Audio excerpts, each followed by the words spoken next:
Racikan Berita 1. Alhamdulillah, puji syukur kepada Allah, salawat dan salam pada Rasulullah Muhammad SAW. Allahumma sholli ala Muhammad. Bapak Ibu sekalian, kita bersyukur siang sore ini agenda acara kita dapat kita laksanakan, walau banyak hambatannya, banyak tantangannya. Tadi Ketua Panitia sudah menyampaikan, akhirnya kita bisa dapat melaksanakan.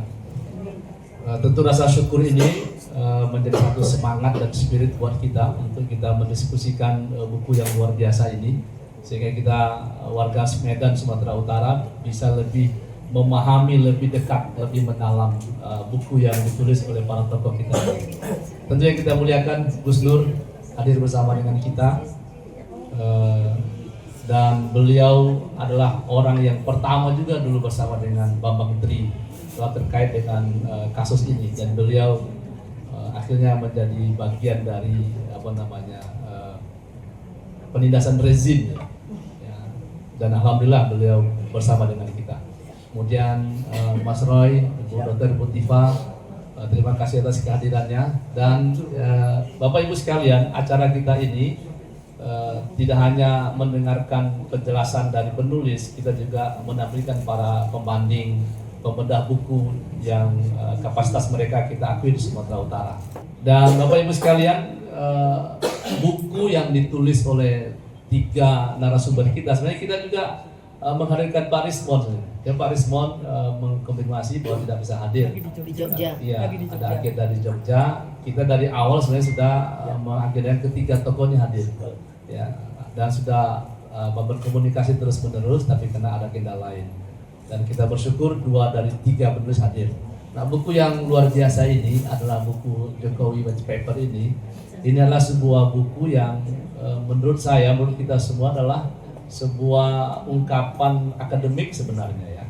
Kalau selama ini hanya dugaan-dugaan soal ijazah palsu atau dugaan-dugaan yang kemudian banyak bantahan-bantahan. Kalau secara akademik, ketika lahirnya sebuah buku itu kan sebuah naskah akademik yang akan bisa dipertanggungjawabkan kualifikasinya. Oleh karena itu ketika ada yang menyatakan tidak setuju, dia harus bantah juga lewat tulisan, mestinya begitu, penelitian mestinya begitu, ya. Nah, siang ini kita nanti akan dengarkan sebenarnya apa sih tujuan Mas Roy tertiba Bang Rismon ini buat buku ini, ya, apa tujuannya buat buku. Apalagi ini bukunya tebal gini, bacanya pun susah ini. Tebal ini bukunya ini kan, luar biasa bukunya. Tapi apa tujuan ketika orang ini buat buku, nulis buku, hasil penelitian, dan itu sangat menarik, nanti kita akan diskusikan.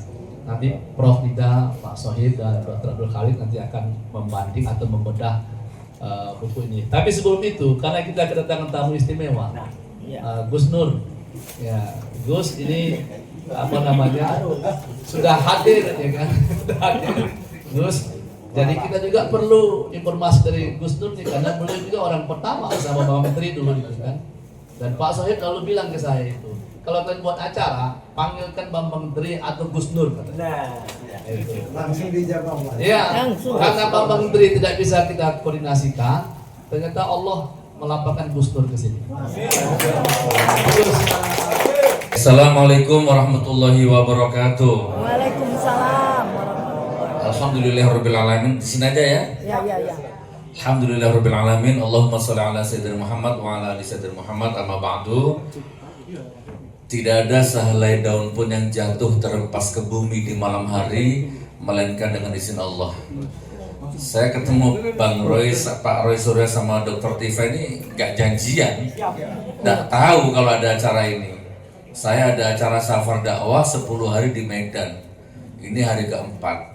Baru tadi jam 10 baru ada kabar kalau ada Mas Roy Suryo sama Dr. Tifa di sini. Nah, ketemu sama beliau nih. Satu kamar sama saya di baris krim, ya. Jadi saya mohon izin tidak bisa sampai tuntas karena 4:30 saya harus meluncur lagi perjalanan 2,5 jam dari sini, entah di mana daerahnya saya lupa tadi. Saya barusan khotib Jumat di tempatnya Pak Edi. Jadi kita diundang makan bersama di rumahnya beliau. Orang yang terdolimi juga, ya. Nah, kurang lebih seperti itu.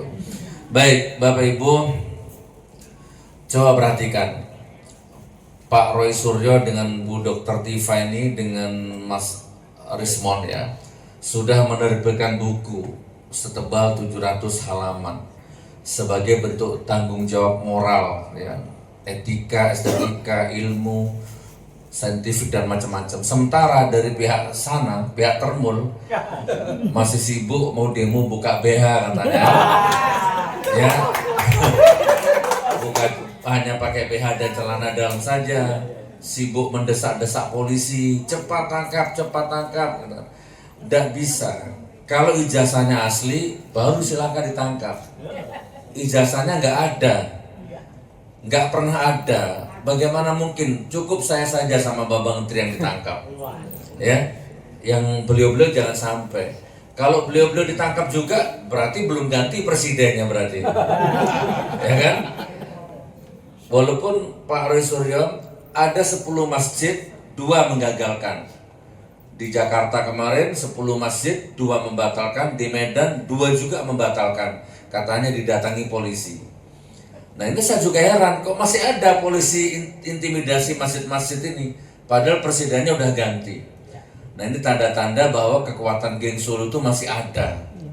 Tapi sebagai umat Islam, sebagai pejuang di jalan kebenaran, haram hukumnya takut kepada siapapun termasuk geng Solo. Kan gitu ya. Nah saya akan mengulang kata-kata saya yang saya sampaikan beberapa minggu yang lalu sama beliau juga di Malang. Bapak Ibu, di ruang sidang.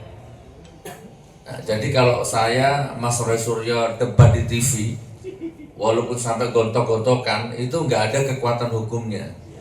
Ya cuman kekuatan opini tetap ada ya. Cuman kekuatan hukumnya nggak ada. Palsu, asli, palsu, asli. Ya hanya gitu-gitu aja. Yang naik rating TV-nya. Gitu kan? Tapi nggak ada kekuatan hukumnya. Tapi kalau Bapak Ibu tahu sebenarnya di balik layar debat-debat kita di TV itu jelas kelihatan. Kami ini kalau debat di TV begitu break iklan, kami ngalir. Kami sibuk dengan pikiran kami masing-masing. Mereka sibuk konsolidasi. Kamu nanti nyerang, kamu nanti gini ya, kamu. Mereka sibuk bagi tugas. Gitu ya. Jadi luar biasa, mereka tuh memang benar-benar cari makan memang, cari jabatan. Nah, ya, kalau kita insya Allah mencari ridho Allah ya, mencari kebenaran. Alhamdulillah kita doakan Bu Dr. Tifa dan Mas Roy Suryo mudah-mudahan nggak jadi komisaris. Ya. Mudah-mudahan ya. Baik Bapak Ibu, di ruang sidang, saya di sidang di Solo 6 bulan. Jaksa penuntut umumnya tuh mendatangkan 35 saksi. Guru sekolahnya, teman sekolahnya, kepala sekolahnya didatangkan semua. 35 saksi. Semua ditanya sama jaksa, sama pengacara juga. Pernah lihat nggak ijazah aslinya? Semua menjawab tidak, belum. Itu kejanggalan pertama. Nih ya, direkam. Saya nggak mungkin bohong. Jejak digitalnya ada. Waktu itu sidang terbuka untuk umum. Pernah lihat ijazah asli? Tidak pernah. Pernah lihat ijazah asli? Tidak pernah. 35 saksi. Itu kejanggalan yang pertama. Yang kedua, ada saksi, saya lupa namanya, ibu siapa. Dia disumpah dengan Injil. Karena dia mengaku Kristen, ya sudah, disumpah dengan kitab Al-Injil. Dengan menyebut nama Tuhan Yesus Kristus saya bersumpah bla bla bla gitu ya di depan hakim. Nah, ketika dia duduk jadi saksi, dicecar dengan pengacara kita, ternyata di BAP-nya dia di situ ada kata-kata, saya sebagai umat Islam sangat keberatan bahwa Al-Quran dipakai alat bermubahalah untuk membohongi orang bla bla bla bla. Gitu kan? Pengacara saya kaget pengacaranya, loh. Bu, bukannya tadi Anda disumpah pakai Injil, agamanya Kristen. Lah ini kok mengatasnamakan orang Islam. Saya keberatan Al-Quran dijadikan alat mubahalah membohongi gini. Ini gimana ini? Dari situ heboh persidangan. Ya, langsung kita buka semua itu BAP dari 35 saksi itu ternyata plek copy paste. Gitu ya. Jadi ini kerjanya polisi ini ya. Luar biasa polisi, diazab pada besok sama Allah. Mana kalau ada polisi di sini? Diazab ada, bukan polisi Solo, bukan di sini maksudnya. Dan di sini insya Allah enggak ya. Jadi copy paste saja BAP-nya itu Pak. Jadi ibarat Anda itu 10 orang diperiksa, BAP-nya sama, kan enggak mungkin. Itu kejanggalan yang kedua. Nah akhirnya klimaksnya, puncaknya saya debat sama jaksanya itu. Pak jaksa, ini pidana. Beban pembuktiannya ada di Anda. Anda menuduh saya menebarkan fitnah, menebarkan berita bohong, menebarkan kepalsuan macam-macam. Oke, sekarang tunjukkan yang asli. Karena dipegang Anda itu kan fotokopi. Nah, sekarang tunjukkan yang asli dan itu wajib menurut undang-undang. Nanti biar Mas Roy Surya yang jelaskan. Wajib karena itu sebagai alat bukti juga di sidang. Nah, ternyata nggak bisa. Jaksanya nggak bisa mendatangkan yang asli. Padahal di Solo itu sidangnya itu. Akhirnya saya keceplosan, tapi saya yakini dan saya nggak menyesal. Pak Jaksa, kalau Anda nanti bisa mendatangkan ijazah aslinya, saya cium kakimu di depannya Pak Hakim. Dan saya akan minta maaf kepada media 7 hari 7 malam. Dan saya akan minta maaf kepada keluarga besarnya Pak Jokowi. Alhamdulillah, sampai sidang selesai, ijazah aslinya nggak pernah ada. Sampai detik ini. Nah, lalu jaksa penuntut umum mendatangkan saksi ahli dari MUI, Majelis Ulama Indonesia. Ngakunya begitu waktu itu, di depan hakim. Pengacara, jaksa, sama-sama nanya sama saksi ahli itu. Kiai, pakai surban macam-macam. Pak Kiai, menurut Pak Kiai bagaimana mubahalanya Gus Nur? Nah, Pak Kiainya jawab, tidak sah. Mubahalanya Gus Nur itu nggak benar. Itu menodai agama. Nah, hakimnya nanya, pengacaranya nanya, jaksa juga nanya. Lalu yang benar itu bagaimana Pak Kiai? Yang benar itu mubahalah itu harus dua belah pihak. Ya, Gus Nur sama pihak Jokowi itu yang benar. Kiainya ngomong begitu Bu, di depan hakim. Dan mubahalah itu harus dilakukan di depan hakim, di pengadilan. Itu baru sah.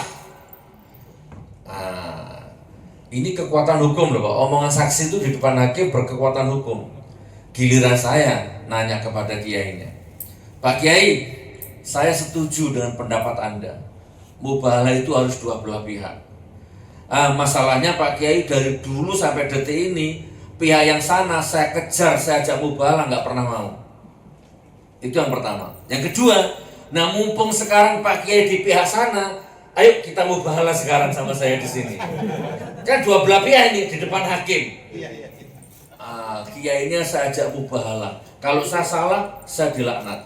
Tapi kalau Pak Kiai yang salah, Pak Kiai dilaknat. Ayo. Demi Allah Pak Kiainya tidak mau. Dan hakimnya tidak mengizinkan. Dan ini masih berlaku sampai sekarang. Barangkali di sini ada yang nyamar termul-termul ini. Nah, ayo, mubahalah sama saya. Hakul yakin sampai detik ini saya mengimani ijazahnya orang itu palsu dan gak ada. Terlepas dari risetnya Pak Roy Surya dengan Bu Dr. Tifa ini, saya mengalami penderitaan batin, pengalaman batin sendiri. Jadi itu iman saya mengatakan bahwa memang tidak ada. Dan saya pertanggungjawabkan dunia dan akhirat. Jadi Bapak Ibu, insya Allah Bapak Ibu sekarang berada di ruangan yang benar, ya di pihak yang benar, insya Allah. Jadi nggak perlu buka BH, ya nggak perlu desak-desak polisi, desak-desak nggak perlu konferensi pers yang bela-bela nggak perlu. Bapak Ibu membela mantan pejabat yang sudah jelas-jelas korup, bohong, dusta, dibela mati-matian. Ingat, catat omongan ini, bismillah, hotel ini saksinya, rezim terkutuk laknatullah, siapapun yang merapat ke sana, kiai, gus, habib, ulama, profesor, doktor, apapun merapat ke sana, dia akan hina dan dihinakan oleh Allah. Amin. Ya, dan sudah banyak buktinya. Profesor, doktor, kiai, haji, habib, pengasuh pesantren, gus merapat ke sana, sekarang jadi sampah peradaban sejarah. Hilang karomahnya, hilang auranya, hilang yoninya. Sebut saja satu, si Noel misalkan, penyembah Jokowi masuk penjara juga. Ada lagi Sylvester Matutina, begitu sombongnya, ternyata tersangka, sekarang nggak berani tampil di umum. Dan menyusul yang lainnya nanti, insya Allah dihinakan sama Allah. Wa qul ja'al haqq wa zahaqal batilinal batilakana zahuqa. Kalau kebenaran sudah datang, yang batil, yang dolim pasti hancur. Sebagai penutup, kalau tangan Anda masukkan ke air, basah. Kalau tangannya Anda masukkan ke api, terbakar. Atau kalau Anda lempar benda ke atas, pada titik tertentu, menit tertentu, dia akan berkurang kecepatannya, lalu dia akan kembali ke bawah. Hukum gravitasinya begitu. Nah, sama Bapak Ibu. Imanku mengatakan rezim geng Solo laknatullah terkutuk sampai kapanpun. Dosanya terlalu besar. Ya, jadi tidak lama lagi Anda mau seminar di sini, tidak seminar di sini, Pak Roy Suryo mau bikin buku, tidak bikin buku, tetap dia akan dihancurkan sama Allah. Itu hukum alamnya. Nah, cuman kita ini berusaha menjadi pipit-pipit yang akan menghancurkan berhala-berhala kesombongan mereka, gitu kan? Kurang lebih seperti itu. Nanti biar dijelaskan sama Bang Roy Suryo apa itu pipit maksudnya. Beliau tahu nanti ya. Insya Allah begitu. Bawa ayam nggak? Bawa ayam. Selamat berjuang ya. Ya. Selamat berjuang, bantu doa, beliau support doa. Bukunya diborong, saya belum beli bukunya. Hari ini saya beli ya. Beli bukunya karena insya Allah itu akan jadi nilai ibadah. Bantu doa, mudah-mudahan kezaliman ini akan segera dihancurkan sama Allah ya. Mulai dari pusat sampai daerah Solo, Jakarta sampai Medan dihancurkan sama Allah. Insya Allah kalau kepalanya mati, ternak-ternaknya mati semua nanti. Insya Allah. Assalamualaikum warahmatullahi wabarakatuh. Nah, kita selama ini kan mendengar soal ijazah palsunya Pak Jokowi dan Pak Roy Suryo orang yang paling gencar melakukan itu. Ya, sebelumnya tadi ada Gus Nur, ada Pak Menteri sebelumnya. Begitu luar biasa untuk mengungkap itu. Dan ketika Pak Jokowi jadi penguasa, presiden tentu dia punya kekuatan untuk bisa menghadapi itu semua. Nah, ternyata ini tidak berhenti, ya, tidak berhenti. Dan memang satu hal yang fenomena juga, soal jajah ini sudah 2 tahun, 3 tahun lebih ya. Ya ributnya. Udah cukup lama. Biasanya kan hilang begitu, tapi ini terus. Ini sebuah tanda, sebuah bukti bahwa sesuatu yang benar tidak bisa ditutup. Apalagi ada buku. Nah ini ada buku lebih valid, lebih ada pertanggungjawaban akademiknya. Nah kita minta nih Mas Suryo, Bu Dokter nanti menjelaskan ya apa maksudnya buat buku ini, kan? Mau bikin rame, bikin apa? Buat buku gitu kan. Nah ini kita ingin dengarkan dari Mas Suryo dan Bu Dokter nanti tujuannya buat buku, kemudian apa langkah-langkah berikutnya. Karena ada yang bilangnya begini, ya kalau udah terbukti jadinya palsu mau diapain Pak Jokowi itu? Dengan gitu Bapak Ibu sekalian. Assalamualaikum warahmatullahi wabarakatuh. Waalaikumsalam warahmatullahi. Horas Pahita Sudi. Ya, mohon maaf sebelumnya. Tadi ada bisik-bisikan ya bapak-bapak, bawa wayang nggak gitu. Duh, saya tadinya berpikiran mau bawa wayang, tapi saya pikir meskipun di sini banyak Puja Kusuma, ya, putra Jawa kelahiran Sumatera, cuman kok rasanya agak lucu gitu. Saya di Medan bawa wayang, maka di Medan saya akan bawa pantun saja. Ya, izin tadi saya buat pantun yang mendadak saya buat, tapi moga-moga bisa masuk ke Bapak Den Puspa sebagai pembuka acara. Izin. Kemerdekawo malam bersila, minum kopi dan makan roti. Buku putih terbuka sudah bukan lagi rahasia. Ya, tentang janji-janji palsu Jokowi. Baik, yang kedua, jalan-jalan ke Danau Toba. Tak lupa singgah beli ikan sotong. Katanya ada wali kota yang kemarin bersih, tapi kok curiga saya. Ada jejak digital kasus lampu pocong. Itu ikan sotong.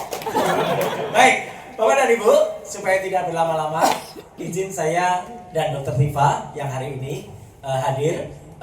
Seharusnya kami bertiga, tapi memang kami mohon izin salah satu dari RRT sekarang memang lagi ada di Jogja untuk terus membongkar. Jadi kami bagi tugas terus membongkar kasus-kasus yang ada. Mas Rismon kemarin ketemu dengan seorang profesor dari UGM ya, yang kemudian Profesor Bagas yang banyak bercerita tentang suasana pendidikan di era tahun 80-an, dan itu yang akan membantah kesaksian-kesaksian dari para orang-orang yang bilang oh zaman dulu tuh gak ada sarjana muda. Ternyata ada, dan itu disampaikan langsung oleh Rektor UGM. Jadi masih jadi pertanyaan, Jokowi itu sarjana atau sarjana muda ya gitu, karena ijazahnya kok nggak ada gitu loh sampai dengan detik ini. Dan nanti juga akan saya sampaikan update terbaru Bapak dan Ibu. Terima kasih atas berkat doa dan restu dan juga tentu dari ridho Allah Subhanahu wa taala. Kami sudah berhasil mendapatkan, dan ini adalah kemenangan bagi rakyat semuanya, salinan kopi ijazah yang selama ini disembunyikan oleh yang bersangkutan. Dan kami dapat secara resmi dari KPU, dari Komisi Pemilihan Umum. Tim kami, ya kita bersama-sama ya, kami bersurat ke 8 institusi dan kami mulai mendapatkan satu, dan itu adalah sesuai dengan apa yang ada pada buku. Nanti sedikit Mas Diki akan bantu saya untuk menyampaikan sedikit ulasan tentang bagaimana membandingkan ijazah asli dan palsu itu. Jadi itu perkembangan yang paling baru sampai dengan hari ini. Izin Bapak dan Ibu, jadi buku ini memang kami rancang ya untuk bisa dibaca secara mudah. Artinya Bapak dan Ibu tidak perlu harus langsung khatam buku ini ya. Susah ya. Lebih baik menghatamkan 114 surat ya dalam Quran. Jelas itu ya. Kalau buku ini dibaca sedikit-sedikit per bab, itu insya Allah sudah akan masuk. Dan buku ini memang kami susun bertiga. Paling depan tulisan saya, kemudian di tengah ada tulisannya Bang Rismon, paling belakang kesimpulan, dan itu menarik banget, itu tulisannya Dr. Tifa yang membahas tentang, nanti akan diceritakan langsung oleh beliau, tentang bagaimana ilmu neuropolitika. Neuropolitika adalah belajar, karena dokter beliau itu belajar menggunakan, mempelajari simpul-simpul saraf, urat-urat yang ada di otak dan lain sebagainya, untuk mengetahui bagaimana pandangan ke depan politik seseorang. Dan itu adalah yang ditulis oleh Dr. Tifa. Nah, buku ini saya mulai, Mas Diki bisa ya, itu dengan waktu itu ada sebuah kisah. Bentar, pertama kali dulu. Jadi ini yang mengawali, terus ke bawah. Dari seminar balik ke novel dan film. Jadi awalnya kisah ini dimulai dari janji. Kenapa nanti di puisi saya ada janji, di pantun saya ada janji. Jadi ini ada janji atau ada kata-kata dari Jokowi sendiri dalam sebuah seminar seperti ini, yang dia mengaku di depan di depan beberapa orang ya, ada Mbak Rosiana Silalahi, ada kemudian di kampus Universitas Islam Indonesia di Jogja ya, kemudian di depan juga Prof Mahfud MD, di depan juga Buya Syafi'i Ma'arif. Dia berkata tentang IP kumulatifnya hanya 2 atau bahkan 2 ke bawah, dan itu dikatakan di seminar resmi. Artinya nggak boleh orang bercanda di seminar, dan statement itu tidak diralat bapak-bapak semua selama sampai bertahun-tahun sampai dengan sekarang, sampai hari ini tidak diralat. Nah inilah yang membuat otak waras atau otak kita itu berpikir, kok IPK di bawah 2 kok bisa lulus ya, atau kok bisa kemudian lanjut. Kalau dulu ada terminasi sarjana muda, kenapa dia tidak dihentikan di sarjana muda? Itu makanya membongkar kenapa akhirnya ada hipotesis bahwa Jokowi itu hanya ke sarjana muda dan tidak lulus. Bahkan ada hipotesis yang kuliah saja tidak gitu ya. Tapi itulah yang menarik yang akan menjadi pembahasan yang sudah kita bahas di buku ini. Lanjut Mas, langsung ke perbandingan ijazah. Terus, jadi ini ada banyak cerita menarik. Terus Bapak, ya. Bapak dan Ibu sering mendengar kata-kata ELA, Error Level Analysis. Itu adalah cara mengidentifikasi gambar itu asli atau tidak. Saya pernah juga mengidentifikasi dari Medan ini sebuah video artis. Tapi itu nggak ada hubungannya dengan Jokowi ya. Atau mungkin belum. Minimal mantunya. Saya nggak bicara soal Clara ya, lain itu ya. Jangan dihubungkan ya, jangan. Tapi artinya video yang pernah saya periksa itu, ya, itu juga kita periksa pakai error level analysis. Artinya error level analysis sudah bertahun-tahun sahih untuk memeriksa. Mulai dari kasus-kasus yang dulu, ada dulu video terkenal pemain band ya sama artis, kemudian bahkan kasus foto mantan presiden juga pernah saya periksa pakai ELA, error level analysis. Dan itu bisa menguji sebuah ijazah itu benar atau enggak. Kalau ijazah yang benar, Bapak dan Ibu, izin Mas Diki, ada ijazah saya, tolong naik turunan dulu. Terus. Oh sorry, sebelumnya di atas lagi. Oh, nah ini ijazah saya, ini ijazah saya sendiri Bapak dan Ibu. Jadi kalau ada orang ulas ijazahnya dari mana ini? Asli nih tahun 91 saya lulus. Kalau kita periksa dengan ELA, itu akan membuat sebagian ini akan nampak yang tadinya gambar itu sudah pernah direkayasa atau enggak. Kalau pernah direkayasa, maka di sini tidak akan nampak lagi jejak-jejaknya. Ini maksudnya apa? Tulisan I, J, A, Z. Pinggir fotonya pun masih nampak. Jelas kan Bapak dan Ibu? Tulisan-tulisannya masih nampak. Ini kalau utuh kayak gini. Lanjut sekarang ijazahnya tadi. Yang kita, bentar. Bapak dan Ibu melihat ini pun, ini ijazah saya. Kalau di ELA seluruhnya, kotak legalisasinya pun masih nampak. Pernah dilegalisasi. Artinya, foto itu kalau nggak banyak rekayasa, ya beginilah jadinya. Lanjut kita ke yang tadi Mas Diki. Nah ini. Ada kan nampak gambar di sini? Apalagi betul Bu. Lanjut ke yang gambar full Mas Diki. Nah, ini gambar apa Bu? Hutan, betul. Bahkan ada orang mengatakan mohon maaf sekali, kotoran burung Mas ini. Iya. Jadi ini artinya ijazah yang beredar itu adalah ijazah yang sudah banyak sekali ada rekayasa. Dan alhamdulillahnya naik lagi ke atas Mas Diki. Gambar yang kita lihat terus naik lagi sampai ke gambarnya Dian Sandi. Nah ini ijazah yang diposting oleh seorang kader PSI, partai sebar fitnah isu ya. Kenapa sebar isu? Bapak dan Ibu mungkin lihat isu terakhir, benar-benar jahat. Kami, saya, Dr. Tifa, Mas Refli Harun, itu memang benar. Kami berkunjung, kami ziarah ke yang disebut ibunya Jokowi, Bu Sujiatmi, almarhum Harimulyo, dan kami berdoa. Dan kami keluarkan sekarang videonya ketika kami berdoa. Tadinya kami nggak mau mengeluarkan video kami berdoa, karena buat apa sih? Berdoa itu kan apa? Kita habluminallah. Ngapain kita sampaikan habluminanas? Tapi karena orang banyak, itu merusak makam, ya terpaksa kami tampilkan ketika kami berdoa. Kami bukan tipe orang yang sholat aja di video. Videonya kalau lagi apa sholatnya kalau lagi di video itu pun nggak pakai iftidal. Perhatikan sholatnya nggak pakai. Jadi dari tahiyat terus kemudian langsung begitu rukuk langsung nggak pakai iftidal. Ya. Bahkan dulu ada yang pernah bersaksi, Pak Ngabalin kalau nggak salah, dulu pernah Pak Jokowi itu kalau sholat, saya menyaksikan ketika sholat luhur, lafalnya bagus sekali. Bapak Ibu kalau luhur sama asar pakai lafal nggak? Nah itu kok bisa tahu kalau luhur itu lafalnya bagus sekali? Ya. Wah ini memang lucu. Oke, kita ingat. Jadi kami difitnah kemarin, kami merusak makam. Astagfirullah. Kami itu berdoa di depan makam. Memang baru dikeluarkan. Lihatlah postingan Dr. Tifa yang terbaru. Ya itu ada yang di Twitter. Ya. Jadi kami sengaja mengeluarkan itu karena masa sih berdoa aja diposting. Ya tapi karena kami difitnah oleh PSI juga, ya bahwa kami merusak makam. Nah ini adalah postingan kader PSI, namanya Dian Sandi pada tanggal 1 April. Kalimatnya apa? Biar kalian tenang lebarannya, ini saya upload yang asli, dia bilang. Ya udah karena dia bilangnya asli, ya udah kita percaya aja. Ini yang kami periksa.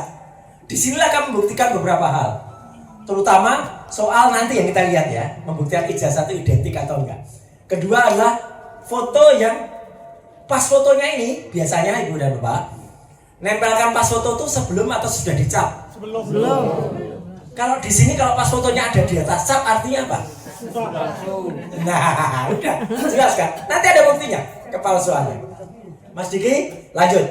Alhamdulillahnya, terus sampai kayak sini dulu. Terus lagi, terus. Hop, nah, Bapak tadi. Ya. Ini namanya analisis luminance gradients. Analisis luminance gradient ini, Bapak-bapak semua, ini membuktikan bahwa pas fotonya yang dipasang di ijazah ini di atas cap, lihat gambar ini.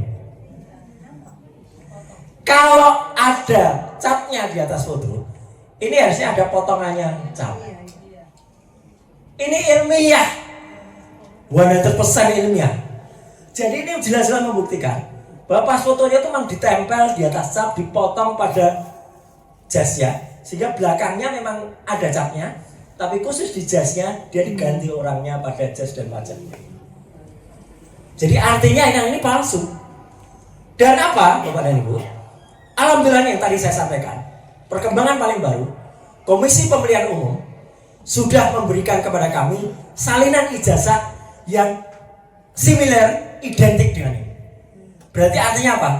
Palsu ijazahnya. Satu lagi yang ingin saya sampaikan, Mas Diki, perbandingan ijazah. Terus. Foto nggak usah aja. Nah ini nih. Ini nih. Ijazah yang ditampilkan oleh Mabes Polri. Turun dikit, Mas Diki. Mohon turun lagi.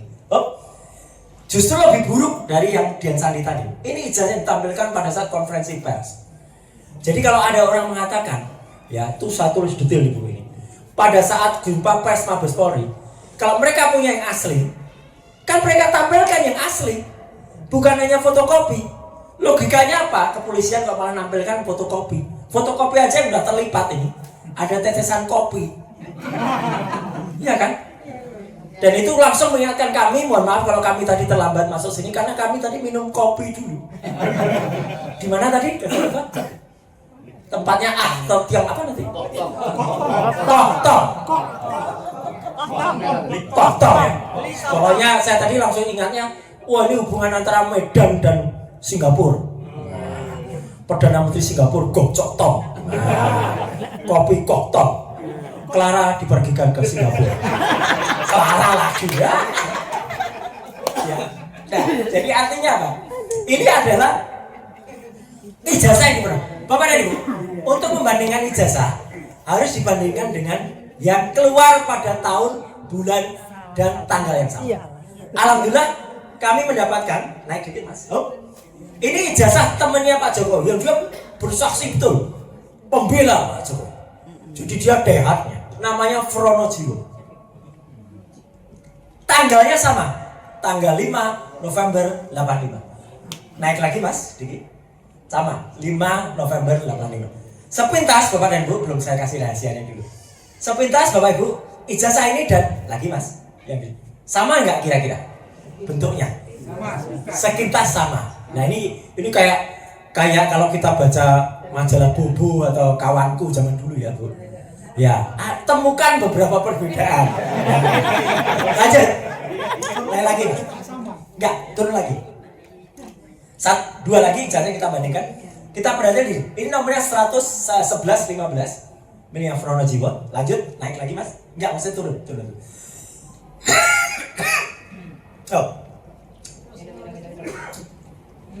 Ini 11-20.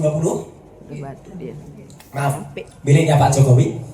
11-15 miliknya Fronojiwo. Satu lagi kita bandingkan 11-17 miliknya Sri Murti Ningsih. Ini naik lagi Mas. Nah ini Sri Murti Ningsih. Sama 11-16 miliknya almarhum Hari Mulyono. Bapak dan Ibu perhatikan. Naik turun lagi Mas. Ya oke. Naik lagi gini. Naik lagi dikit. Oh enggak, maksud saya. Dikit lagi. Turun ke bawah. Anak muda kalau terlalu semangat. Nah, turun lagi. Turun lagi dikit. Oh ya, cakep. Bapak dan Ibu, satu ijazahnya Jokowi dengan 3 ijazah lain ini pembanding 11-15, 11-16, 11-17, 11-20. Semuanya terbit pada hari dan wisuda yang sama. Seharusnya ijazahnya sama nggak? Sama. Ibu dan Bapak, siapa yang bisa menemukan perbedaan dari ijazah? Perhatikan Bapak dan Ibu, letak huruf Z-nya dengan logo ini. 3 ijazah sebelumnya, Z-nya lebih masuk ke dalam. Ijazah punya Jokowi, Z-nya agak lebih tinggi ke atas. Itu satu yang paling berbeda. Sebenarnya ada 6 perbedaan, tapi yang paling nyolok 2 ini. Yang kedua, huruf A pada tulisan sarjana. Sarjana di sini A-nya masuk ke dalam. A di sini A-nya lebih masuk ke dalam. A di sini A-nya lebih masuk ke dalam. A-nya Jokowi keluar dia dari logo. Artinya, kalau Bapak dan Ibu pernah ke percetakan, misalnya pernah ke Medan Post atau Sumur Express, koran yang sama pada hari yang sama, itu mesti sama persis. Kecuali kita minta ke koran itu, Pak. Bapak wartawan kenal, jurnalis senior. Kalau kita cetak ulang, Pak, kadang-kadang masang platnya geser. Begitu geser, jadilah ini. Logis gak Bapak dan Ibu? Ijazah yang sama pada wisuda sama hari yang sama, platnya geser. Gak logis, berarti ini dicetak pada hari dan waktu yang berbeda. Sudah palsu. 99,9%. Lagian fotonya di belakang, stempelnya di belakang fotonya. Belum lagi kalau kita periksa adanya watermark, adanya emboss yang ada pada 3 ijazah ini dan tidak ada pada ijazah. Jadi Bapak dan simpulannya, 3 ijazah ini identik, sedangkan ijazah Jokowi tidak identik. Artinya beda. Terakhir yang ingin saya sampaikan, Mas Diki, tolong ke skripsinya, paling belakang. Nah, ini kami pada saat skripsi terus naik lagi, terus naik lagi, terus lagi naik lagi dikit lagi. Oh, inilah skripsi yang saya pegang sendiri. Kalau ini kami sudah pegang sendiri. Jauh sebelum salinan fotokopi saya, Dr. Tifa, Dr. Resmond datang ke UGM pada tanggal 15 April 2025, diterima secara resmi. Diterimalah 2 wakil rektor, Prof. Wening dan Dr. Ari Sujito. Kami dikasih buku skripsinya Jokowi. Apa yang menarik pada 2 ini? Bapak dan Ibu, ini saya potret tidak dengan handphone, tapi dengan kamera profesional yang memang kamera ini memotret apa adanya, tidak membaikkan fotonya, tidak menjelekkan fotonya. Yang bisa kita lihat antar 2 kertas ini kelihatan tahun kertasnya, warnanya saja berbeda. Pada skripsi yang semua itu ada, Bapak-bapak sekalian, warna kertasnya semua begini, kertas lama, tahun 85. Jadi kalau sampai 2025, kertas itu sudah berusia 40 tahun. Iya. Ini kertasnya jauh lebih bersih. Hurufnya juga beda. Ganti kulit. Ini huruf komputer yang dikatakan sama Bang Resmond.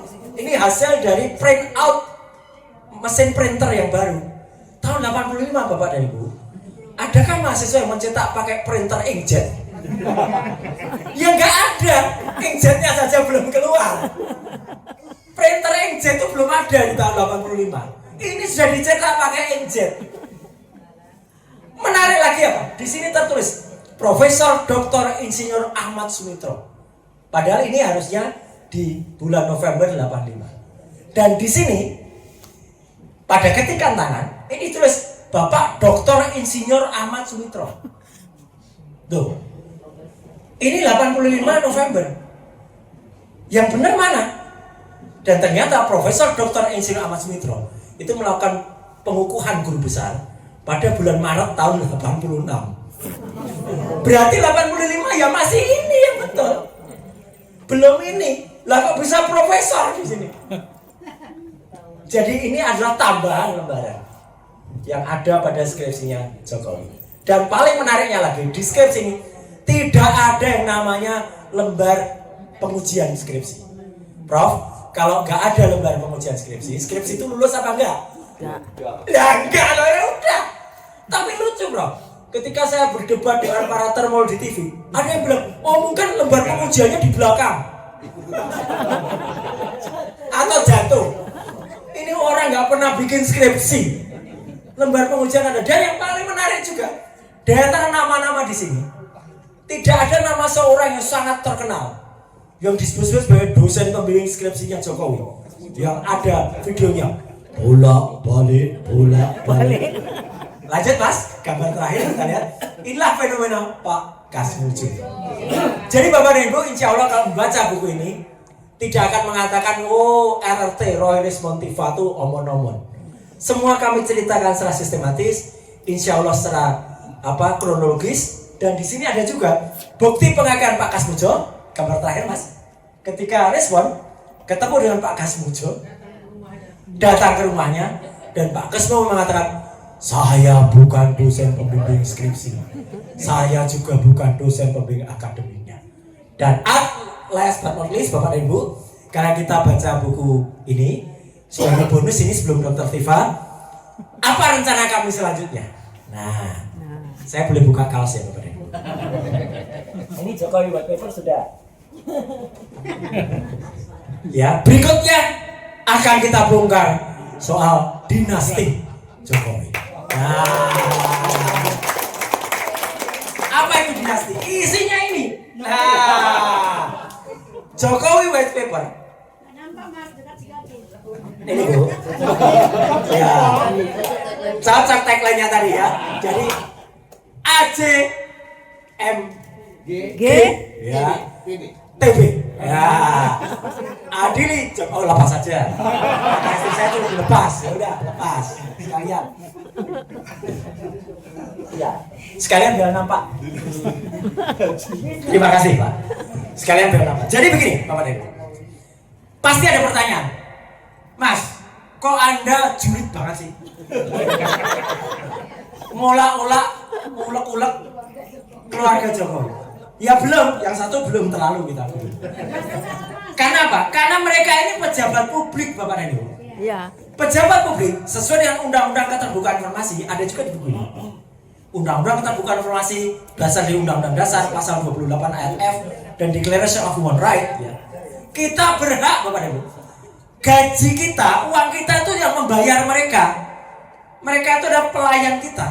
Harusnya memberi kepada kita. Jadi, meskipun dia bang mantan, tapi kalau seorang presiden itu harus mau dibuka. Sampai kapanpun seorang presiden itu adalah pejabat publik.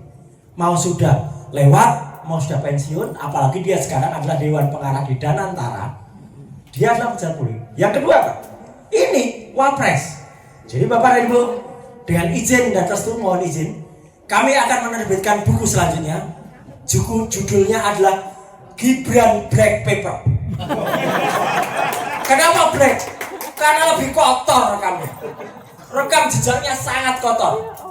Mulai dari bahasa kasarnya di akun Kaskus namanya Fufu Fafa. Itu 99,9% clear adalah Gibran. Saya sudah uji sejak lama dan bahkan tidak bisa mengelak lagi. Ya karena apa? Dia lupa bahwa dia pernah mendaftar wali kota dengan sebuah nomor handphone 085 sekian belakangnya 33 dengan tangan dia sendiri, dengan tanda tangan dia, tulisan tangan dia ketika dia daftar wali kota tahun 2020 dia daftar sebagai wali kota Solo, dan itu adalah namanya dia dan nomor handphone itu yang tercatat untuk login kalau kita akses ke Kaskus akunnya Fufu Fafa. Kasar banget dia bahasanya, luar biasa kasar, hate speech. Dan lagi apa? Kenapa black? Karena pendidikan dia itu ngakalin. Nanti kita akan sampaikan semuanya di buku itu. Mulai dari SMP-nya nggak jelas di Singapura, SMA-nya yang tidak lulus, SMA-nya bahkan mau mencoba mengakali pakai UTS Insearch di Sydney. Padahal UTS Insearch itu kursus untuk matrikulasi mau masuk UTS. Itu dipakai untuk ijazah, dan itu memang sudah terjadi kebohongan. Dan yang paling kanan ini, nah juga ini, ya selain lampu pocong, banyak ini soal pesawat, private jet, banyak lah. Bukan soal Clara ya lain lagi. Ya, nah itu pribadi, tapi ada juga hubungannya. Ini juga meskipun dia bukan pejabat publik, tapi dia juga sebenarnya sudah melakukan gratifikasi dengan naik private jet ketika mengantar istrinya nebeng waktu itu. Dan nebeng itu milik pesawat milik Gangye. Gangye itu pengusaha Sofi yang ada di Singapura. Banyak sekali nanti ceritanya, dan insya Allah Bapak dan Ibu kita akan ketemu pada beberapa minggu atau bulan ke depan Dan yang kita bahas bukan Jokowi white paper, tapi Gibran black paper. Sekian, terima kasih. Wassalamualaikum warahmatullahi wabarakatuh. Terima kasih Mas Roy, luar biasa. Sekalian, Bapak Ibu, untuk melengkapi penjelasan dari Mas Roy, kita dengarkan dari Bu Dokter melengkapi penjelasan. Nanti habis itu baru kita dari para pembanding kita ini, dan jam 4 nanti kita istirahat untuk sholat. Ya. Silakan Pak Bu Dokter, silakan. Apa? Wah, jangan. Nanti Bapak ada. Silakan Bu Dokter.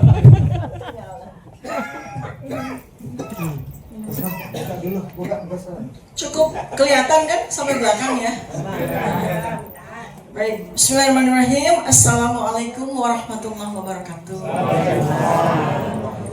Ya, pasti saya ingin sekali mengucapkan terima kasih dan tanda penghargaan saya kepada para panitia, ketua panitia, dan seluruh jajarannya yang saya tahu sekali usaha luar biasa untuk bisa menghadirkan acara ini bagi kita semuanya ya.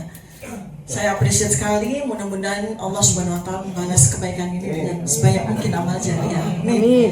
Demikian juga dengan seluruh panelis, moderator, dan Bapak dan Ibu sekalian, sahabat-sahabat kami yang bersedia meluangkan waktu untuk hadir mendengarkan apa yang ingin kami sampaikan. Jadi pertama kali adalah saya ingin menjawab, Bu ya, pertanyaan mengapa sih Pak Dr. Suryo, Dr. Rizwan Syarifan dan saya membuat buku ini gitu ya.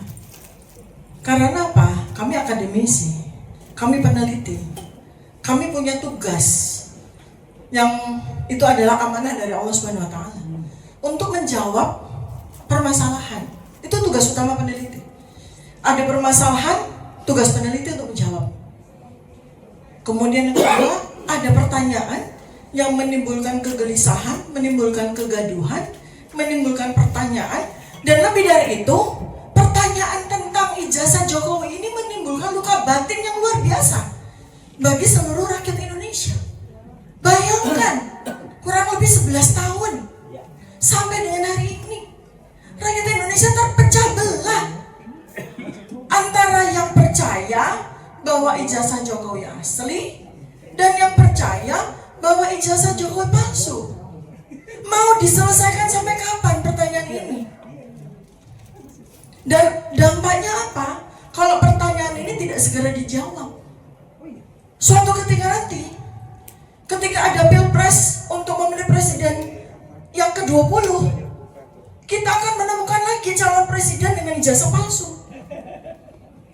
Atau calon presiden yang ke-80 nanti akan lagi. Jadi kita harus menghentikan. Pertanyaan ini kita jawab. Jawaban apa yang terbaik? Ilmiah. Tidak ada jawaban yang terbaik untuk menyelesaikan silang sengkarut dan pertanyaan besar kecuali dengan metode ilmiah. Dan qadarullah Bapak dan Ibu, kami ini melakukan penelitian. Itu awalnya tidak ada yang mengkomandoi, tidak ada yang menjadi pelopor, tidak. Saya secara pribadi sudah melakukan penelitian itu sejak tahun 2022. Mas Roy pasti punya tanggal tertentu ya, di mana. Saya sih tahu Mas Roy itu udah meneliti sejak tahun 2017, benar ya Mas? Jauh sebelum saya. Saya terusik itu karena apa? Karena ada 2 orang jadi korban. Tadi kita sudah saksikan korban pertama Gus Nur, yang kedua adalah Pak Bambang Tri.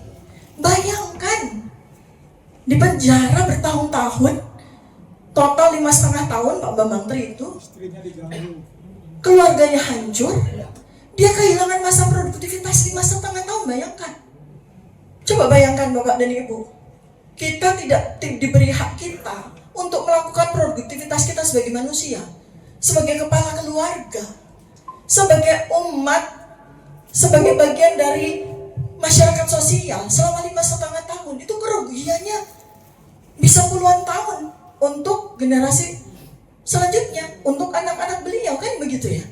Tega sekali begitu. Sementara objek yang dijadikan sebagai bahan untuk memenjarakan beliau berdua itu sampai hari ini nggak muncul. Sampai dengan hari ini tuh nggak ada barangnya. Coba bayangkan betapa kejamnya. Dan sekarang dengan kemudian kami membongkar tentang ijazah itu melalui sebuah metodologi ilmiah yang kami kuasai, ya, saya pun juga baru tahu ya bahwa Bang Rismon itu juga melakukan penelitian secara terpisah. Kami melakukan penelitian di tempat kami sendiri-sendiri. Mas Roy di Jogja waktu itu sebelum beliau pindah ke Jakarta, saya di Jakarta, Bang Rismon di Bali G. Kami nggak pernah komunikasi. Saya dengan Mas Roy memang kenal sehingga ya kita lihat ya perkembangannya dari hari ke hari di sosial media gitu kan. Tapi Mas Rismon kami nggak ngerti. Kita dipertemukan tanggal 15 April 2025. Dan sejak itu kemudian kami bersepakat, ayo kita segera kebut hasil penelitian kita masing-masing dan kemudian kita bukukan. Ya. Jadi buku ini kami tulis tepat 1 bulan. Tetapi penelitian sudah kami lakukan sejak bertahun-tahun yang lalu. Dan tugasnya dengan buku ini terbit, tugas kami sebagai peneliti, sebagai akademisi, sebagai ilmuwan selesai. Kami lega sekali karena secara ilmiah kami berhasil membuktikan bahwa ijazah Joko Widodo memang palsu. Yang mana yang palsu? Ya yang disampaikan oleh kader PSI itu. Dan itu juga diakui oleh Pak Joko Widodo, ada rekaman videonya ya, bahwa Pak Joko Widodo juga mengaku ijazah versinya Dian Sandi yang diupload tanggal 1 April 2025 adalah ijazahnya, ijazah beliau. Artinya itulah satu-satunya ijazah yang beredar, dan ternyata itulah bukti yang justru menunjukkan bahwa ijazah itu palsu. Terkonfirmasi beberapa hari yang lalu dengan jawaban surat yang kami sampaikan kepada KPU Pusat bahwa ternyata fotokopi dari ijazah yang didaftarkan oleh Joko Widodo di tahun 2019 untuk meraih presiden yang kedua itu sama dengan ijazah yang diaku asli, tadi sudah disampaikan oleh Pak Roy. Ya, jadi itu semua cocok dengan hasil penelitian kami. Jadi Bapak dan Ibu, buku ini, Jokowi's White Paper ini adalah sebuah kunci kotak Pandora. Ternyata terbukti bahwa setelah buku ini terbit, semua orang dari mana-mana itu mengeluarkan bukti-bukti satu demi satu. Bahkan ada 3 institusi yang sengaja maupun tidak, saya pikir mereka tuh sengaja, 3 institusi yang sangat penting membuka misteri dari ijazah ini.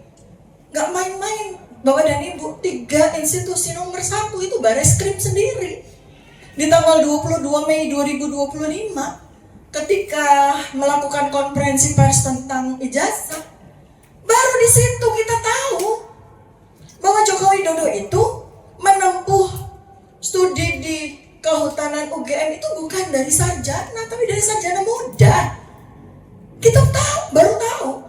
Padahal ketika kami ke UGM tanggal 15 April 2025, kami ketemu dengan sivitas akademikanya, ketemu dengan petinggi kampus di situ, nggak ada satu kata pun terucap bahwa Joko Widodo itu adalah mahasiswa sarjana muda. Artinya apa? Artinya yang kata koran, ya, Kedaulatan Rakyat yang banyak diposting tanggal 18 Juli 1980, di mana itu adalah pengumuman calon mahasiswa yang diterima di program Perintis 1, PP1 ya waktu itu ya, belum UMPTN, belum Sipan Maru begitu ya. Di mana di situ ada nama Joko Widodo, berarti koran itu palsu. Karena kalau dia diterima di program sarjana muda, pengumumannya tidak di koran. Pengumumannya itu di kampus.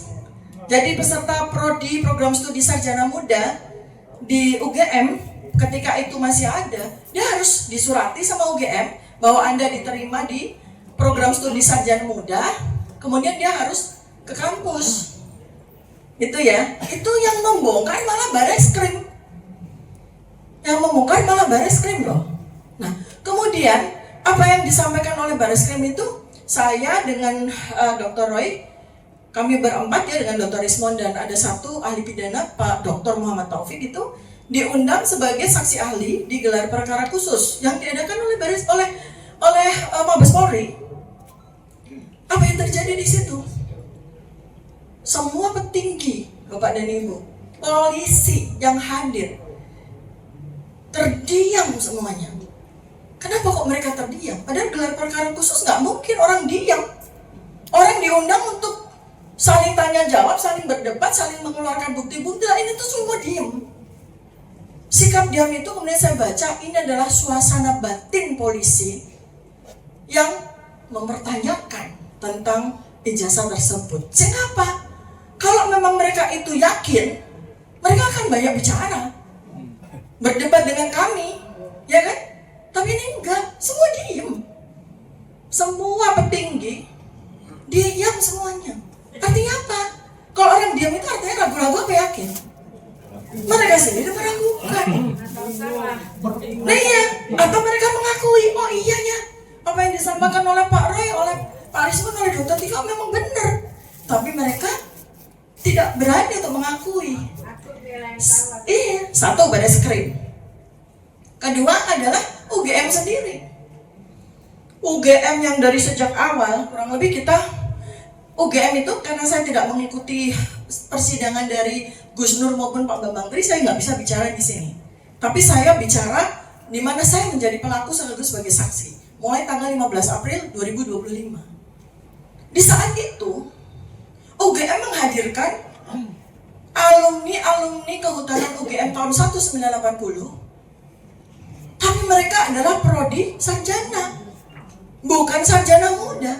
Nggak ada satupun dari sekitar 7 orang yang dihadirkan sebagai saksi pada pertemuan dengan kami itu yang ikut prodi sarjana muda.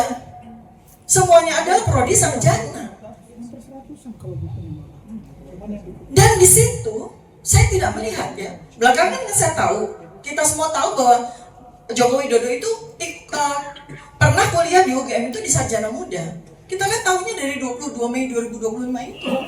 Di situ tuh Sivitas Akademika kalau memang tahu, mereka pasti akan sampaikan atau mereka mengundang alumni yang memulai kuliahnya di prodi sarjana muda kan. Itu enggak sama sekali. Artinya apa? UGM jangan kecolongan. Sehingga kita tidak bisa mengatakan bahwa UGM bermain di sini. Siapa yang bermain? Oknum. Siapa yang bermain? Oknum. Di situ kelihatan kok, ya, bahwa UGM itu memang tidak tahu. Belakangan, ya, itu tanggal 15 April 2025. Belakangan tanggal 24 Agustus 2025, ketika kami, saya dengan Pak Roy dan tim kuasa hukum kami bersurat kepada rektor. Kemudian rektor menjawab dengan sebuah konferensi pers, sebuah podcast. Rektor Profesor Ova Emilia podcast di tanggal 24 Agustus 2025 menyatakan tidak lagi menggunakan presiden atau mantan presiden, menyatakan bahwa Joko Widodo mengikuti kuliah di UGM program sarjana muda. Dan sejak itu kami sudah menyerahkan semua bukti-bukti dokumen yang terkait dengan pendidikan Joko Widodo ke Polda Metro Jaya. Kan itu sesuatu yang bohong. Bapak dan Ibu yang kuliah atau saya yang sebagai alumni UGM, pasti salinan saya pasti masih ada. Yang setiap saat saya minta pasti akan diberikan. Karena kami penasaran, kami tanggal 19 Agustus tanggal 1 September kami bersurat ke UGM mempertanyakan tentang dokumen sarjana muda dari Joko Widodo. Jawaban UGM apa? Semuanya sudah kami serahkan kepada Polda Metro Jaya. Buang badan mereka, nggak mau terlibat lagi. Ya. Sekarang yang terakhir, institusi yang paling penting yaitu KPU. Kami bersurat kepada KPU. Dari mulai KPU di Solo belum menjawab, KPU di Jakarta minta tangguh.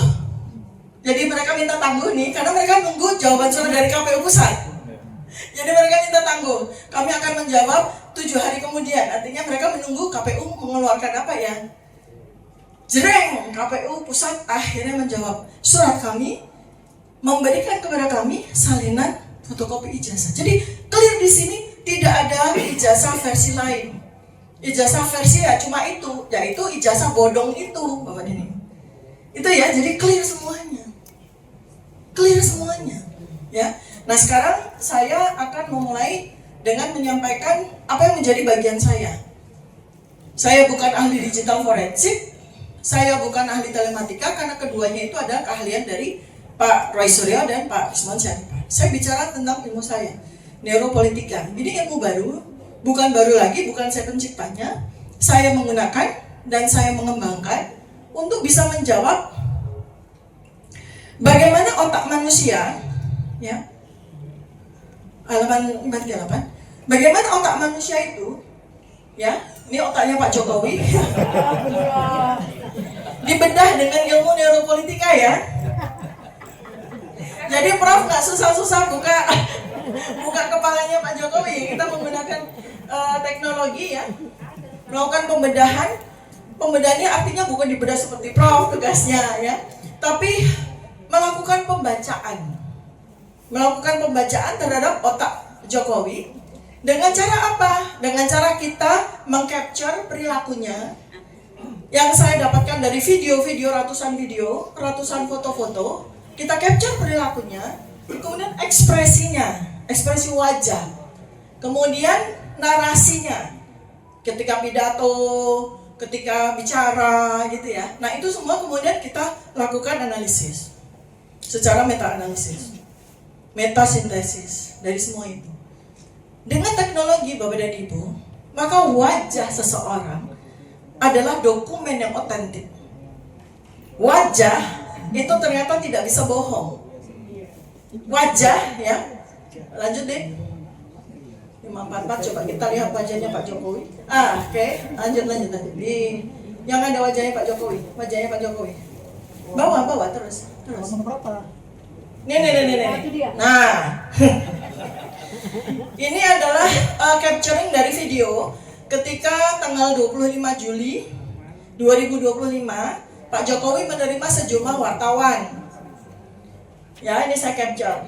Ya. Nah, di situ kemudian saya lakukan analisis bagaimana perilakunya pada saat menyampaikan jawaban atas pertanyaan wartawan terkait dengan dosen pembimbing skripsi dan dosen pembimbing akademik. Bagaimana narasinya? Ya, dan itu terlihat dengan jelas bahwa dia tidak menyatakan apa adanya, alias bohong. Ya. Jadi pada video ini nanti di buku sudah saya buat linknya ya, sudah saya tulis linknya sehingga Bapak dan Ibu bisa klik. Artinya data saya otentik. Di situ pertanyaan dijawab dengan sebuah perilaku yang perhatikan baik-baik Bapak dan Ibu ya. Orang itu kalau bohong tidak mampu menatap mata dari yang bertanya. Ya, itu udah pasti. Dan saya hitung secara statistiknya. Artinya bukan sekedar sebagai sebuah kesan atau opini, tapi analisis statistik membuktikan bahwa memang betul. Setiap kali bohong, Pak Jokowi itu nggak pernah menatap mata dari orang yang bertanya kepadanya. Kemudian yang kedua adalah repetisi. Jadi repetisi itu pengulangan. Ya, oh tidak, dosen pembimbing skripsi saya memang bukan Pak Kasmujo. Dosen pembimbing skripsi saya memang bukan Pak Kasmujo. Jadi ulang-ulang. Ya, dosen pembimbing skripsi saya adalah Bapak Profesor Doktor Insinyur sambil merem. Karena ingat. Bapak Profesor Doktor Insinyur Ahmad Sumitro, gitu ya. Nah itu dari situ otak kita itu mengeluarkan sebuah data yang tercapture di wajah, menghasilkan sebuah dokumen. Ya, itu ilmu neuropolitika itu seperti itu. Sehingga ini mesti hati-hati nih ketika masyarakat Indonesia mendapatkan ilmu ini di buku Jokowi's White Paper. Apa artinya? Ilmu kalau benar secara metodologis itu bisa dipakai berulang kali dan menghasilkan sebuah simpulan yang sama. Artinya apa? Dipakai oleh siapa? Oleh calon gubernur nanti. Coba Bapak Ibu pakai ilmu yang saya tulis untuk melihat apakah calon gubernur ini bohong atau jujur. Calon presiden ini bohong atau jujur. Itu sudah saya tulis metodologinya. Tidak hanya dipakai untuk Jokowi saja, tidak. Jadi ini hati-hati nih. Makanya pejabat juga ketakutan. Contoh, baru-baru saja saya, Mas Roy ya, kami kan mau bersurat kepada semua fraksi di DPR, semua komisi di DPR. Salah satu yang berani untuk menerima kami adalah fraksi PKS. Kami diterima pukul 10 sampai pukul 11.30. Mas, lega dong, lama ya. Tapi yang paling terjadi ketika kami hadir, sudah datang, itu anggota-anggota fraksi itu bolak-balik, bingung. Sampai akhirnya jam 10 itu kami baru diterima di jam 11. Hanya setengah jam. Ya, berani tapi hanya setengah jam. Artinya apa? Mereka ketakutan. Karena ternyata ya, ini adalah sebuah informasi yang kami terima dari media. Ada media bisa di searching ya, 60% pejabat itu ijazahnya bodong. Bayangkan. Gimana mereka nggak takut menerima kita? Iya, gimana mereka nggak takut menerima kita kan? Ya, jadi sama. Dan kita sekarang nggak perlu harus cari tahu dokumen asli gimana. Kita cukup dengan ilmu neuropolitika itu cukup melihat wajah saja, cukup melihat ekspresinya saja, cukup melihat narasinya saja. Nah, terkait dengan narasi, di Pak Jokowi ini kan aneh ya. Kita semua kan masyarakat akademis. Saya yakin Bapak dan Ibu kan pernah kuliah di mana? Di UGM, di USU, di mana? Setiap orang yang menjalani sebuah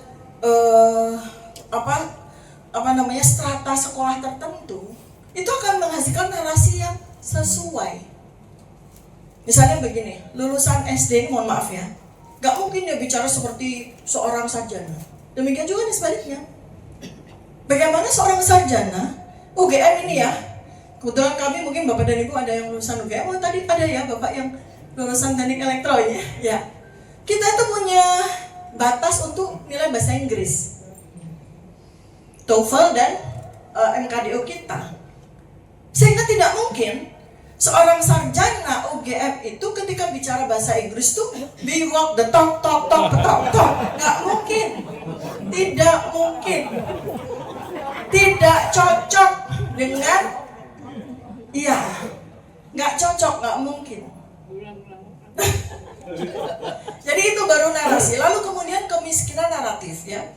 Nah sekarang saya mau tunjukkan ya bagaimana sebuah ekspresi kemudian perilaku itu bisa kita kuantifikasi dan kita hitung secara statistik, menghasilkan sebuah 558 deh. Kita lihat ya. Terus. Ini ya. Nah ini ya, stop. Nih, perhatikan ya dari sisi angkanya. Kemunculan narasi ini dari 2019 sampai 2025, ya, 6 tahun. Pak Jokowi selalu mengatakan begini, saya kuliah di UGM, udah tanpa dites.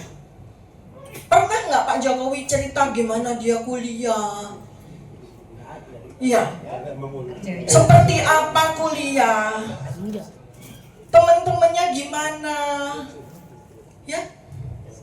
Kita nggak cukup orang bicara saya kuliah di UGM terus kita percaya. Ya mohon maaf.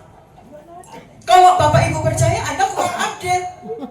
Nggak mungkin seseorang yang pernah kuliah hanya bilang saya kuliah di UGM, nggak mungkin. Teman sebangku. Kuliah waktu teman sebangku. Ada kuliah teman sebangku. Terus yang paling lucu ya di dalam salah satu video nanti kami akan sampaikan di buku yang kedua kami ya, bukan di sini karena ini halamannya udah 700 halaman. Kalau kami sampaikan semua hasil penelitian bisa 1000 halaman lebih. Makanya nih, jadi ada satu observasi saya bagaimana klaim umum dari Pak Jokowi dari satu aja udah salah. Jadi ada sebuah video di mana beliau datang ke gedung pusat UGM. Gedung pusat gedung rektoratnya. Terus di situ di capture mengatakan bahwa disinilah saya wisuda. Padahal kalau wisuda tahun 1985 bukan di gedung itu, di gedung Pemuda, itu aja udah salah. Kemudian lanjut lagi, saya ketika kuliah sambil menunggu jam kuliah, saya nongkrongnya di sini. Memang betul, gedung pusat itu kan gedungnya tuh tua, kuno gitu, sejuk, sehingga memang kita tuh sering belajar di situ. Kalau ujian tuh ramai sekali, mahasiswa belajar di situ. Tapi kalau dia mengatakan bahwa di sela kuliah dia nongkrong di situ, itu sangat mustahil. Ya pasti telat. Orang fakultas kehutanan di sana, gedung pusat di sini, ya. Nah seperti itulah narasi-narasi yang keliru ya. Ya, nah jadi saya kuliah di UGM tanpa sebuah detail yang menunjukkan bahwa ini orang pernah kuliah atau tidak itu 18 kali, 52%. Artinya apa? Itu sudah valid bahwa bisa dipastikan dia tidak pernah kuliah di UGM. Ya.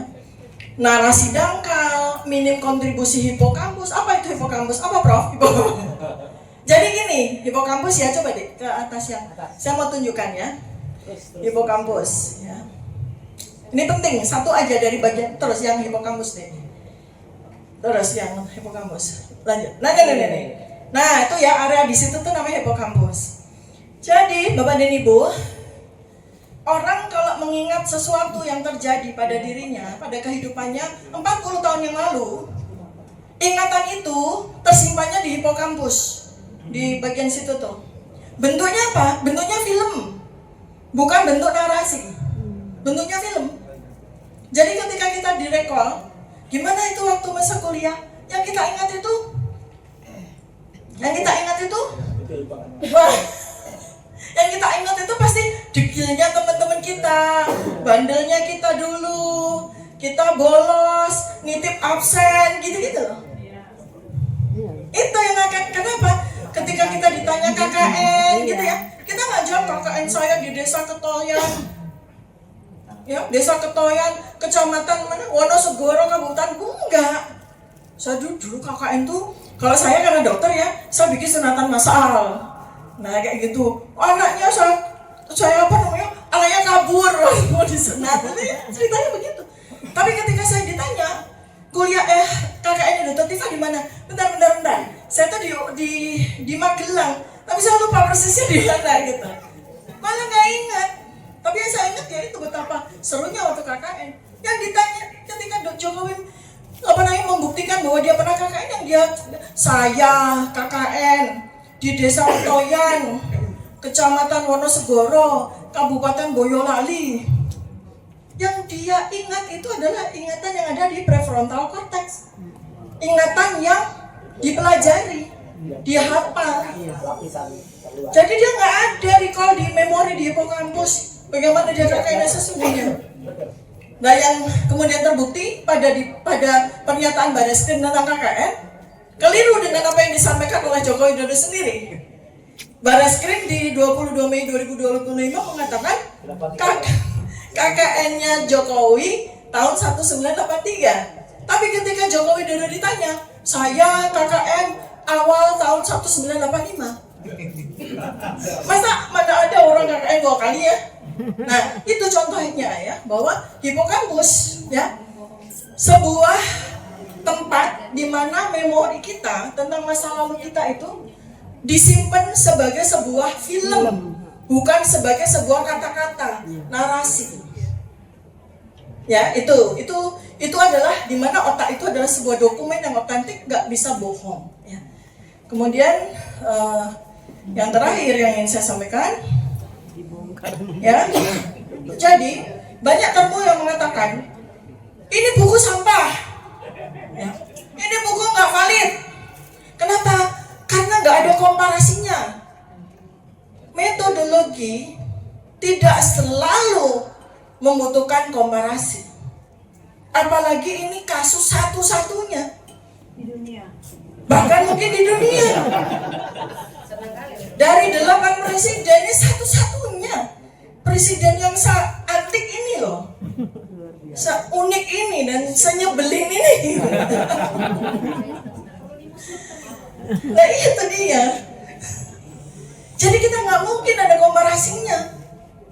Ada memang beberapa presiden, perdana menteri di dunia itu memasukkan ijazah doktor. Kalau mau dikomparasi, ada beberapa kasus. Terus terjadinya apa ya? Mereka dipecat. Bahkan ada yang dipenjarakan. Nah kalau mau dikompar, ya berarti nanti Pak Jokowi ya dipenjarakan. Iya, harus. Iya kan, komparasinya kan gitu. Ini adalah sebuah studi kasus. Pertama kali, mudah-mudahan satu-satunya. Jangan sampai ada 2 kali.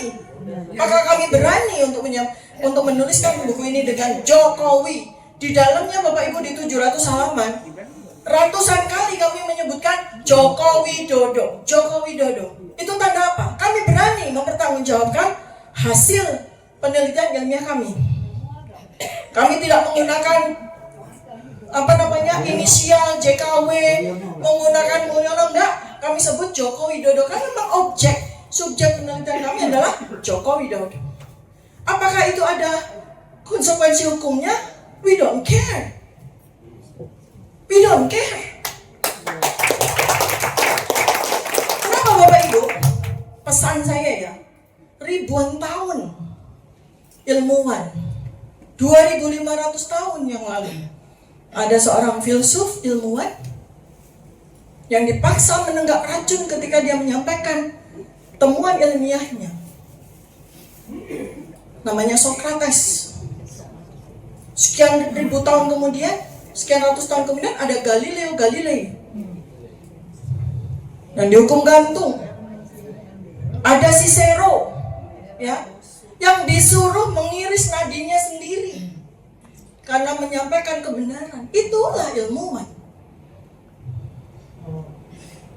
Ya tentu saja kami juga harus berjuang untuk menegakkan hukum, bahwa kalau seorang ilmuwan menyampaikan kebenaran itu areanya bukan area hukum. Kalau memang kami mau dibantah, bantahlah dengan ilmu, bantahlah dengan penelitian yang lain. Jangan bantah dengan narasi, apalagi narasinya termul. Itu pembodohan. Dan masyarakat Indonesia, saya yakin sejak beberapa tahun terakhir ini mencerdas dengan cepat. Alhamdulillah. Bahkan penelitian yang terakhir terkait dengan hasil penelitian kami yang kami bukukan di Jokowi's White Paper ini, 93% netizen percaya bahwa ijazah Joko Widodo itu palsu. Ya, demikian yang bisa saya sampaikan. Mudah-mudahan nanti ada pertanyaan. Terima kasih atas perhatian dan mudah-mudahan memberikan pencerahan. Assalamualaikum warahmatullahi wabarakatuh. Assalamualaikum. Terima kasih dokter, luar biasa.